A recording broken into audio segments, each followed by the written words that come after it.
Wonderful after-death contact reunions. Deceased Dr. Elisabeth Targ communicates 35 times. Russel Targ is a well-known psychic researcher and physicist. His daughter, Elisabeth Targ, pictured a brilliant doctor and psychic researcher, died from a brain tumor at the age of 42. After she died, her bonded co-researcher Dr. Jane Katra received more than 35 surprising and unexpected communications from her. They started a few hours after she died, when she appeared to Jane, at least 10 miles away from the house where her body lay. In the week that followed, lights flashed while she was being discussed. A woman wrote down nonsense syllables dictated from Elisabeth in a dream visit that turned out to be a coherent message in Russian, a language that Elisabeth spoke well. Dr. Katra concludes, "I finally overcame my indoctrination into the super psi explanation for these many remarkable occurrences." She will be presenting a talk at the Society for Scientific Exploration 30th Annual Meeting. Abstract of proposed talk, After-Death Communications involving two parapsychologists and healers, ongoing work. Elisabeth Targ, M.D., and Jane Katra, Ph.D. Unexpected and spontaneous communications from deceased loved ones have been sensed by people throughout history, in a variety of cultures. Research on the phenomenon of after-death communications, ADC, started in the 1880s, in England, when a group of intellectuals and scientists formed the Society for Psychical Research and conducted a 3-year study they titled Spontaneous Hallucinations of the Sane. 13% of the 17,000 people surveyed in that study reported that at some time, while they were awake, they had had a vivid impression of seeing or being touched by a living being, or of hearing a voice, which impression was not due to any external physical cause. Many of the people reported in this 1894 census of hallucinations that their ostensible psychic communications had occurred near the time of the communicating person's death, so an additional analysis of death coincidences was done, thus initiating the field of life after-death research.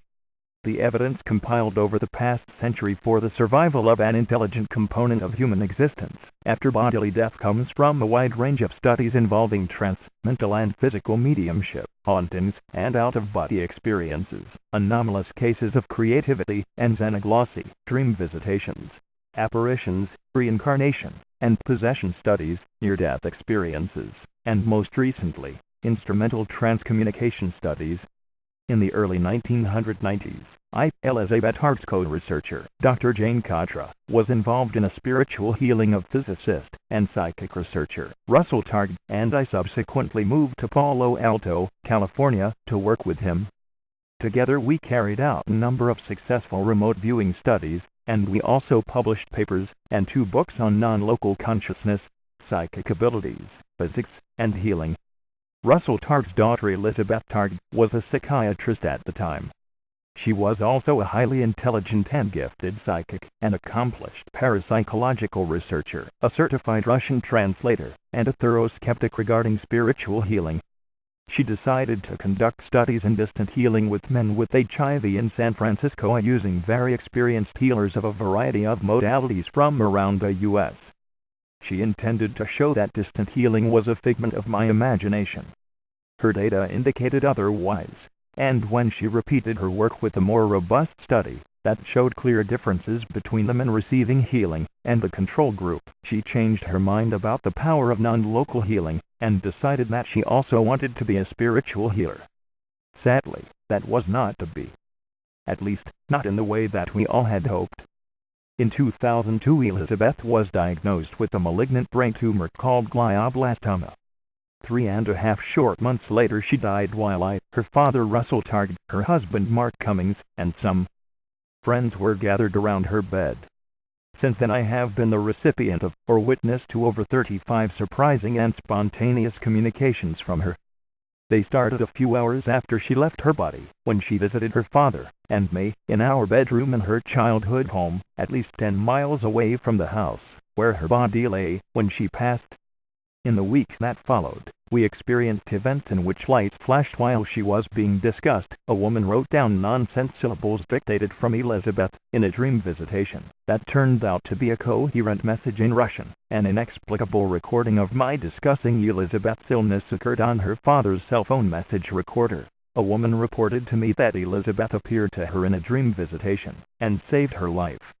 A relevant message from a sender with the sole email sender address of Elisabeth, spelled with an S, appeared on my laptop computer. A nursing professor at Duke University, in the company of myself and 2 other doctors, saw her apparition, and received explicit messages from her for me, and for Dr. Marilyn Schlitz, now director of the Institute of Noetic Sciences, a medium I had never met who was seated in front of me at a lecture in Durham, North Carolina, sensed her presence, and vocalized messages from her for over an hour. A variety of people, one in Norway, received messages from her predicting things she would do. That then happened days or weeks later in the USA, and a sick woman in Switzerland experienced Elisabeth's presence, and watched a book push itself outward from its position and fall off a shelf, while the woman was receiving a phone healing from me, while at the same time I was hearing Elisabeth's voice in my ear in Oregon, dictating a specific and relevant message for me to give to the young woman. That woman subsequently died 2 days later after emailing to me that Elisabeth had taken away her pain and fear of dying, and was standing beside her bed, giving her comfort. I will describe some of the most compelling of these after-death communications from Elisabeth Targ, and tell how I finally overcame my indoctrination into the super psi explanation for these many remarkable occurrences. I finally decided to believe in Elisabeth's afterlife existence, and to believe that she had, indeed, successfully initiated many contacts with me and others, after vacating her physical body. I am happy to report to you that Elisabeth Targ has indeed become a spiritual healer. By Elisabeth's co-researcher Dr. Jane Katra.